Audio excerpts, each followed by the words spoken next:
Let me start with a confession. I booted up Wyrwind's Meat expecting to bounce off it in about 30 minutes. You know the feeling? You see a beautiful trailer, lots of flowing robes, swords doing ballet, NPCs staring into the middle distance like they're about to drop the coldest poem you've ever heard. Yeah, this is either going to rule, or I'm going to be overwhelmed and uninstall quietly. Instead, what happened was much worse. I stayed. Not just stayed, I leaned forward. I started caring. I began doing side content willingly. I caught myself thinking, okay, but what if I just do one more thing before logging off? Which is the most dangerous thought a video game can plant in your brain.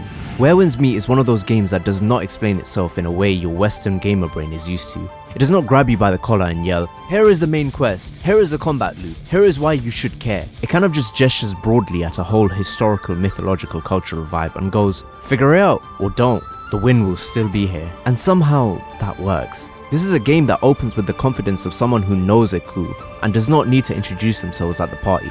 This is Wyrwind's Meat.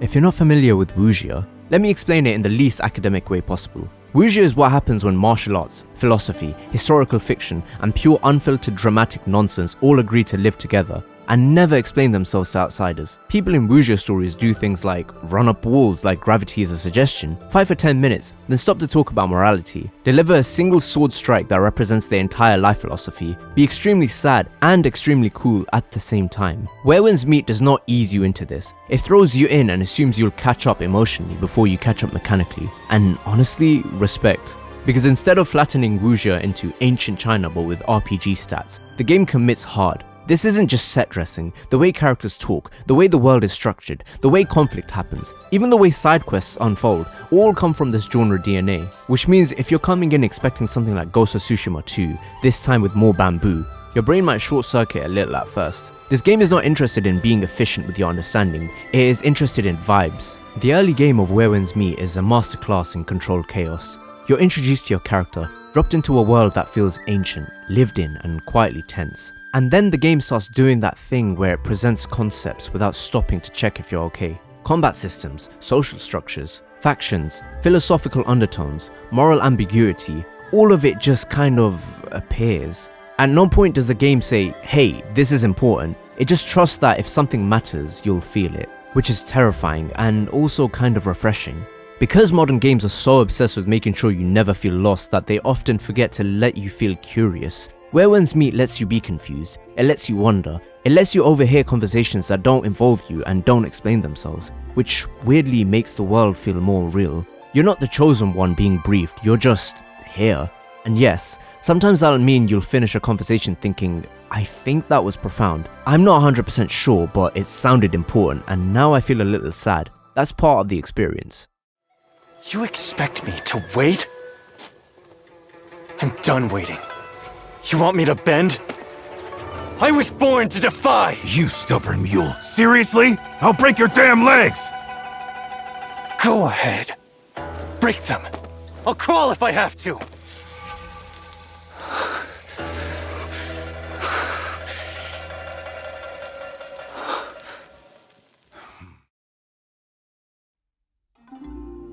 Very early on, Wyrwind's Meat reveals its secret weapon, movement. This is one of those games where traversal is not just a way to get from point A to point B, it's a flex. Running across rooftops, leaping between structures, flowing through environments with this smooth, deliberate momentum makes even basic travel feel good. You know how some open worlds feel like they're wasting your time between interesting bits? This one doesn't. Moving is one of those interesting bits. There's a specific moment early on where you realize you're not supposed to walk around like a normal person. You're supposed to move like someone who has accepted that gravity is negotiable and style is mandatory. And once you embrace that, the game opens up in a way that's hard to describe. Exploration stops feeling like a checklist and starts feeling like improvisation. You're not just going to a location, you're choosing how to approach it. We'll go deeper into combat later, but even early on, it's clear that Wyrwind's Meat wants you to fight stylishly, not just efficiently. This isn't a button-mashing spectacle fighter, but it's also not a pure stamina management sweat fest. It lives somewhere in the middle. where timing, position, and flow matter more than raw aggression. You're encouraged to think about fights as exchange, not DPS races. A sense that every encounter is a conversation, except the conversation is happening at sword point, and occasionally, someone gets launched into the air because physics took the afternoon off, and the game absolutely allows you to feel cool. Not in a power fantasy way where everything melts instantly, but in a I survived that because I understood the system way, which is much more satisfying long term. Also, enemies don't exist purely to be killed. Some fights feel like a test, others feel like warnings, and some feel like the game gently telling you, hey, maybe don't pick this fight yet, which is refreshing.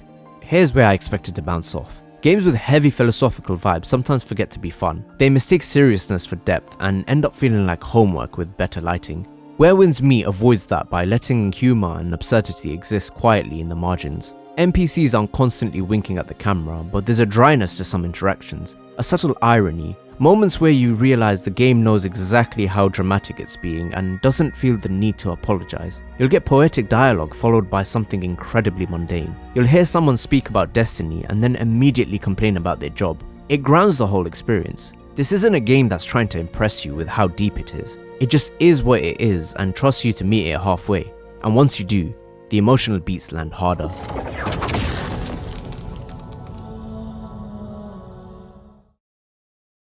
One of the smallest things Where Winds Meet does early is not overloading you with icons. There's stuff to do, a lot of it, but it's not screaming at you. The world invites exploration instead of demanding it. You stumble into events, you overhear things that lead to other things, side content unfolds naturally, often without a big flashing sign saying, this is optional content. And that's dangerous because suddenly you're 3 hours deep into something you didn't plan to do, and you're emotionally invested in a situation you didn't know existed an hour ago. That's when you realize the game has you, not because it tricked you, but because it respected your attention. Because Where Winds Meet understands something a lot of games forget. Not everything needs to be explained immediately. Not everything needs to be optimized. Sometimes, letting players exist in a world, feel slightly lost, and discover meaning at their own pace is more powerful than any tutorial pop-up. Is it perfect? No. Is it occasionally overwhelming? Absolutely. Does it sometimes assume you already understand cultural or genre context you might not have? Yes, and it does not care. But it also delivers atmosphere, movement, and a sense of place so strong that you're willing to forgive the friction. By the end of the opening stretch, you might not fully understand the politics, the factions, or the long-term stakes, but you feel something, curiosity, respect, that quiet, okay, I'm in feeling. And that's dangerous, because once a game earns that, you're not just playing it anymore, you're listening.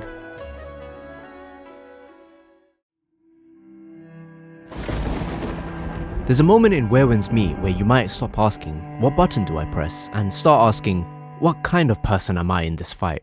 That's when you know the combat system has its hooks on you. Because this game does not treat combat as a mechanical obstacle course. It treats it like a form of expression. Not in a build crafting spreadsheet way, but in a your decisions say something about you way. And yes, that sounds pretentious, bear with me. A lot of action RPGs secretly want you to end fights as fast as possible. Efficiency is king, melt the enemy, grab the loot, move on. Where Winds Meet does not rush you like that. Some fights take longer than you expect. Not because enemies are spongy, but because the game rewards patience, observation, and adaptation more than raw aggression. You're not just reacting to enemy attacks, you're reading them. The game quietly trains you to notice posture, spacing, intent.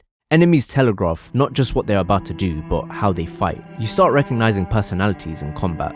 That guy is reckless. That one waits for you to overcommit. This one punishes panic rolls like it's their job. And the wild part is the game doesn't point this out. You figure it out because you keep losing until you stop flailing and start paying attention. It's less get good and more calm down. Here's where the Wuxia DNA really kicks in. Weapons in this game don't just change numbers, they change how you think. Your positioning, your patience, your risk tolerance. Some styles encourage aggression, others reward restraint. Some feel like controlled chaos, others feel like they're threading a needle while someone's trying to stab you in the face. And once you settle into a style, it starts influencing how you approach the world outside of combat too. You begin choosing fights differently. You stop positioning before encounters. You stop sprinting into groups just because you technically can. The game subtly shifts you from player controlling character to character making decisions. That's dangerous. That's how immersion sneaks up on you. This isn't a game where you memorize 15 hit combos and execute them perfectly while enemies politely wait their turn. Skill expression here is quieter. It's knowing when not to attack. It's baiting an enemy into overextending. It's repositioning mid-fight because the terrain matters more than your damage output. You'll have moments where you win a fight and think, that was clean, even though nothing flashy happened. no cinematic finisher, no slow-mo explosion, just good decisions stacking on top of each other. And then 5 minutes later, you'll absolutely get bodied by someone who reminds you that confidence is temporary. That emotional whiplash, that's the loop. Here's something I didn't expect. Losing in Where Winds Meet doesn't feel like the game scolding you. It feels like feedback. Like, okay, that approach didn't work, try something else. You rarely feel cheated. When you die, you usually know why. Maybe not immediately, but after a breath. That's important because it keeps you engaged instead of frustrated. The game isn't trying to humiliate you, it's trying to teach you, quietly, without pausing the action to lecture. Compare that to games where failure feels arbitrary, or where the solution is always level up more. Here, sometimes the solution is literally stop being impatient, which hurts because that's a personal attack. Early on, you might think you can handle multiple enemies easily. You cannot. Well, you can, but the game makes sure you earn it. Group fights aren't about power, they're about awareness, positioning, using space intelligently, instead of tunnel visioning one target while 3 others politely rearrange a spine. The game encourages you to break up encounters, use terrain, create distance, control the flow instead of trying to dominate it. And when you finally pull off a clean multi-enemy fight, it feels earned. Not because the game handed you an overpowered move, but because you outthought the situation. That's a subtle but important distinction. Boss encounters in Where Winds Meet don't feel like skill checks designed to stop your progress. They feel like turning points.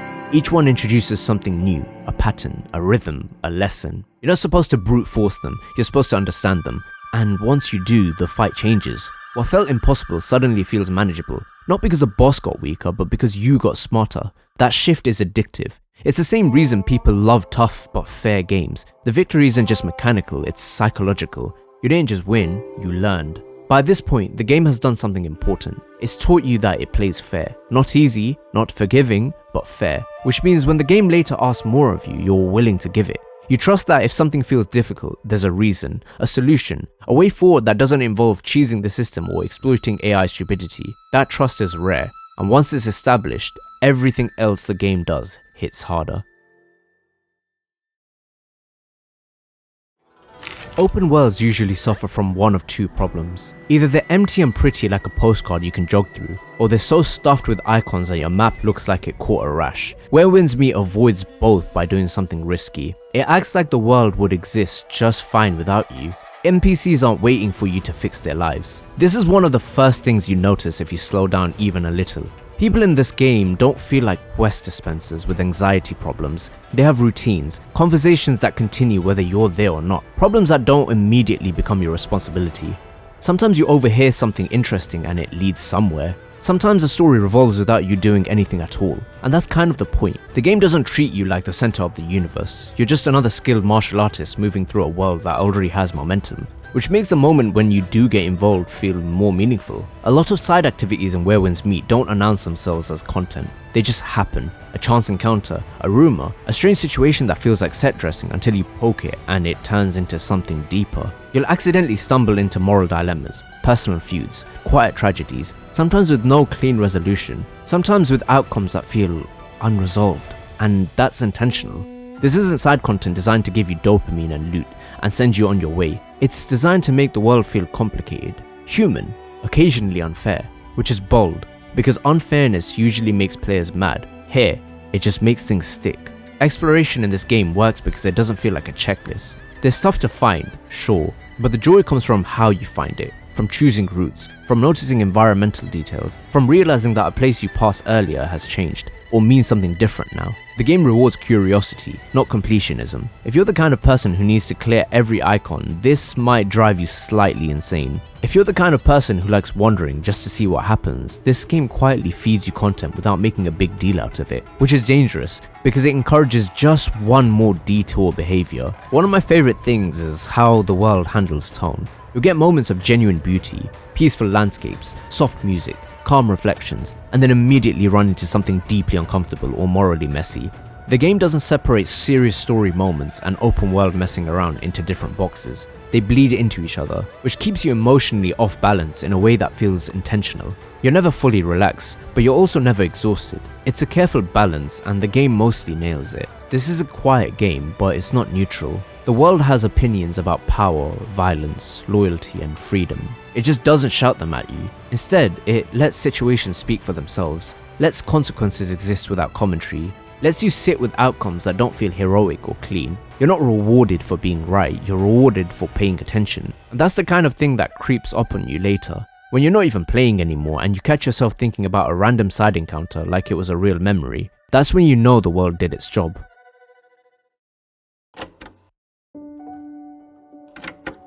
By the time the credits feel even remotely possible in Where Winds Meet, something strange has happened. You're not thinking about mechanics anymore. You're not thinking about systems. You're thinking about moments, which is wild because this game absolutely has jank. Stuff goes wrong sometimes. You'll have moments where an enemy makes a decision so confusing, you assume they're going through something emotionally.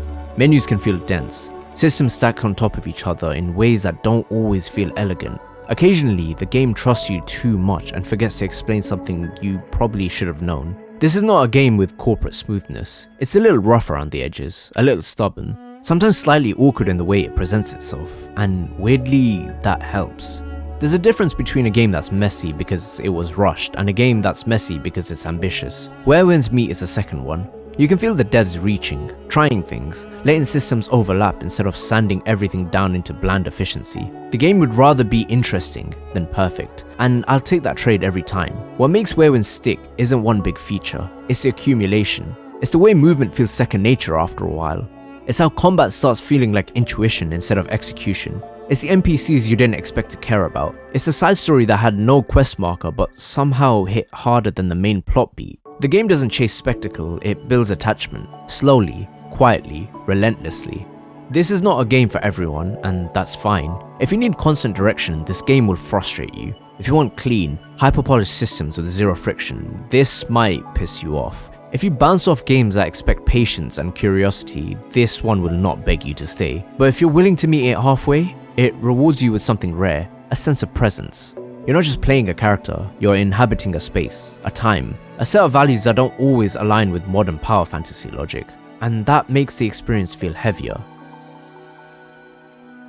I dogged on this game so much because it earned it. You don't roast something this much unless you care, unless you've spent enough time with it to see the cracks and the craft behind them. Where Winds Meet is confident without being loud, deep without being preachy, messy without being careless. It doesn't hold your hand, it doesn't flatter you, it doesn't constantly remind you how cool it is, it just exists. And if you let it, it gets under your skin.